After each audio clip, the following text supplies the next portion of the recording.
تعلق انشاءاللہ بات کرتے ہیں، علم کے متعلق بات کرتے ہیں، کیونکہ یہ بخاری شریف کی محفل ہے، یہ قرآن کی محفل ہے۔ فرمایا اللہ کی ذات نے کہ کیا برابر ہیں وہ لوگ جو جاننے والے یا وہ لوگ جو نہیں جانتے ہیں۔ اس بات کے اندر جو عقل مند لوگ ہیں وہ نصیحت پکڑتے ہیں۔ تو فرمایا کہ العلم نور اللہ، میرے بھائیو علم جو ہے اللہ کا نور ہے، چاہے ایک طالبہ ہے یا طالب علم ہے، وہ دین کا علم حاصل کرنے کے لیے یہاں سے کہیں بھی جاتا ہے، چاہے وہ کراچی جاتا ہے، چاہے وہ لاہور جاتا ہے، وہ قال رسول اللہ صلی اللہ علیہ وسلم کی احادیث مبارکہ پڑھتا ہے یا الف لام میم یا قاعدہ پڑھتا ہے، علم حاصل کرتا ہے۔ پہلی بات ہے علم حاصل کرنا۔ علم حاصل کرنے کے بعد وہ واپسی اپنے مقام پر آتا ہے، پھر اس علم پر وہ علم عمل کرتا ہے، مدارس کے اندر، ادارے کے اندر وہ اس علم کو پڑھاتا ہے، یہی اس کا عمل ہے، اور پڑھانا پھر عمل کرنا یہی اس کی کامیابی ہے۔ اگر علم پڑھے گا اور اس علم کو وہ پھیلائے گا نہیں اور اس علم پر وہ عمل نہیں کرے گا تو ناکامی ہی ناکامی ہے۔ فرمایا کہ فَأَوْصَانِي إِلَىٰ تَرْكِ الْمَعَاصِي، اگر علم حاصل کرنا ہے تو معاصی اور گناہوں سے اپنے آپ کو بچانا ہوگا، چاہے وہ صغیرہ گناہ ہیں چاہے وہ کبیرہ گناہ ہیں، ان سے اپنے آپ کو بچائے گا تو علم جو ہے نور ہے۔ العلم نور اللہ یہدی اللہ لنورہ من یشاء، یہ ہدایت دیتا ہے، یہ نور ہے۔ وَيَضْرِبُ اللَّهُ الْأَمْثَالَ، یہ اللہ کی ذات ہمارے سامنے اس چیزوں کو بیان کرتے ہیں۔ میرے بھائیو دوستو بزرگوں، مقصد یہ ہے کہ قیامت کا روز ہوگا، تمام علماء کو وہ ذات اکٹھا کرے گی، اس کے اندر عالم بھی ہے، اس کے اندر عالمہ بھی آ گئی۔ مقام وہ ہوگا کہ جہاں 70,000 لوگوں کو بغیر حساب وہ ذات جنت کے اندر داخل کرے گی۔ لیکن بعض کہتے ہیں کہ ایک عالم جو ہے، ایک عالم وہ اپنے ساتھ 70,000 لوگوں کو جنت کے اندر لے کر جائے گا۔ یہ ان بچیوں کے والدین کو میں یہ بات کہنا چاہتا ہوں کہ یہ بہت بڑا ایک مرتبہ ہے۔ جس طرح حافظ قرآن کے متعلق آتا ہے کہ حافظ قرآن کو یہ کہا جائے گا کہ پڑھتا جا، ان جنت کی سیڑھیوں پر چڑھتا جا، جہاں تیری منزل پوری ہوگی وہی تیرا مقام ہے۔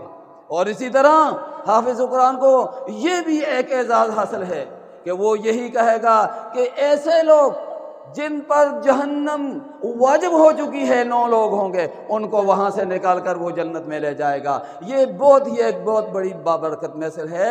میرے بھائیو دوستو بزرگوں، آج اس کائنات کے اندر یہ بات ضروری کہنا چاہوں گا کہ دین کے علم کو مقدم کرنا چاہیے، لیکن اس جہان فانی کے اندر آج دنیاوی تعلیم کو مقدم کیا جا رہا ہے، اس کے مقابلے میں آخرت کی تعلیم کو مؤخر کیا جا رہا ہے۔ ہونا یہ چاہیے کہ پہلے احادیث کی تعلیم ہو، پہلے قرآن کی تعلیم ہو، لیکن اس کے برعکس کام ہو رہا ہے۔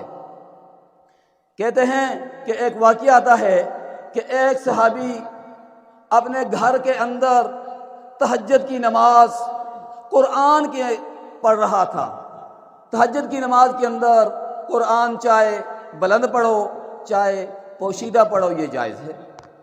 تو وہ صحابی قرآن پاک پڑھ رہا تھا تو اس کے پاس ایک گھوڑا کھڑا ہوا تھا اور ساتھ ایک بچہ سویا ہوا تھا۔ تو صحابی نے اونچا اس وجہ سے نہ پڑھا کہ ہو سکتا ہے یہ گھوڑا ہنہنانے لگے گا اور بچہ اٹھ جائے گا یا بچے کو زخمی کرے گا۔ وہ آہستہ آہستہ پڑھتا تھا یہاں تک کہ صبح صادق ہو گئی، جہاد ختم ہو گئے اس کے۔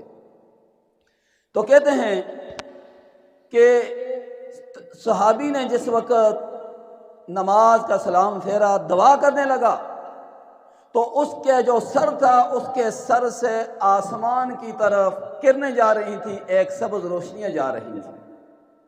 تو صبح آپ علیہ کی خدمت میں وہ حاضر ہوا وہ صحابی، اور وہ کہنے لگا اے اللہ کے نبی، آج میرے ساتھ تہجد نماز کے بعد میں نے دعا کی تو یہ واقعہ پیش آیا۔ تو بھائیو، دوستو، بزرگوں، مقصد یہ ہے کہ نبی علیہ السلام نے فرمایا کہ وہ جو تھے اللہ کے فرشتے آسمان سے زمین کی طرف آئے، تیرے قرآن کو سن رہے تھے، تو قرآن کو سری پڑھ رہا تھا۔ اگر تو قرآن کو جہر پڑھ رہا تھا، جہر پڑھنا تھا، تو تمام کلہم مدینہ کے لوگ فرشتوں کو دیکھ لیتے تھے، وہ فرشتے تھے۔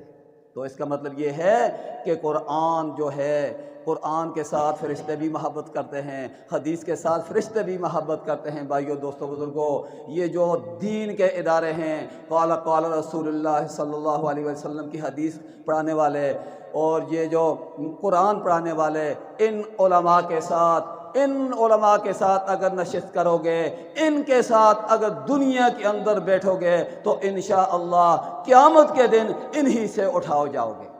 ایک شخص ہے، وہ قیامت کے روز پھرے گا کہتے ہیں، تو اس پر سایہ ہوگا تو اس کو سورج کی گرمی نہیں لگے گی۔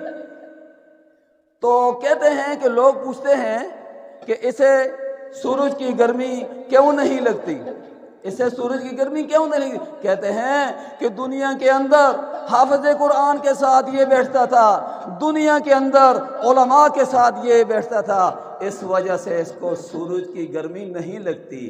تو بھائیو، دوستو، بزرگوں، یہ ایک بہت بڑا زبردست یہ محفل ہے، اور قرآن جو ہے حاصل کرنا، چاہے حدیث نبوی حاصل کرنا، یہ ہمارے اوپر ہے۔ جس طرح نبی علیہ السلام کا طریقہ کار تھا، فرمایا کہ خیرکم من تعلم القرآن وعلمہ، تم میں سے بہترین وہ شخص ہے جو خود بھی قرآن پاک کو پڑھے اور دوسروں کو بھی قرآن پاک کی ترغیب دے۔ صرف آخری بات کروں گا کیونکہ ٹائم تھوڑا ہے۔